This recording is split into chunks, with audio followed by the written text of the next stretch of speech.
So how do you keep the peace? Well, here to help us out is licensed family therapist George James, and he joins us live from our Digital Operations Center. And George, why does it seem that fighting is often a tradition for some on the holidays?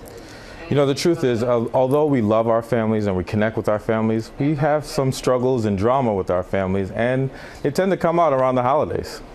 George, let me ask you, what's the biggest tip you can give for families out there in order to prevent fighting and to sort of keep the peace during the holidays? Well, you know, the first thing I would say to people is that pick alternative solutions. A lot of times couples have stress over where they're going to go for the holidays, or how they're going to prepare the meals, or which in-laws they don't really get along with.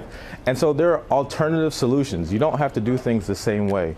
You know, before my wife and I got married, we didn't know what we wanted to do, so we still solved it by hosting ourselves. Sometimes you got to do some things a little bit differently. What seems to cause the friction when you have families, I guess, from both sides getting together? What would you say is the biggest problem?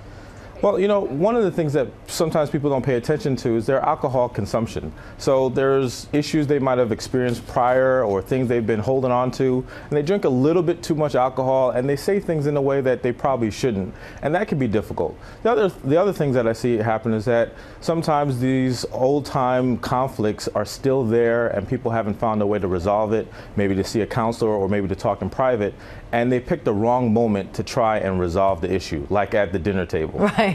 George, you know, you talk about those long-running conflicts. Can you maybe sort of prepare yourself going in if you know there are certain areas that are going to be a problem? Hey, you steer clear of that. Sort of maybe rehearse what's going to happen at that dinner. Yeah, definitely. I mean, there could be a conflict if your parents don't like your partner, or if your parents want to pick what you should do as an occupation, or if you just, you know, you have that uncle or aunt that always says something in a rude way. You kind of can prepare yourself. Know that it's going to be overwhelming, it's going to be stressful, and maybe full of anxiety. Think about the best moments. Maybe it's your niece, maybe it's your godchild, maybe it's just the family dinner, or maybe it's the event that you're going to have later on with your friends. Think about what you can enjoy and have fun.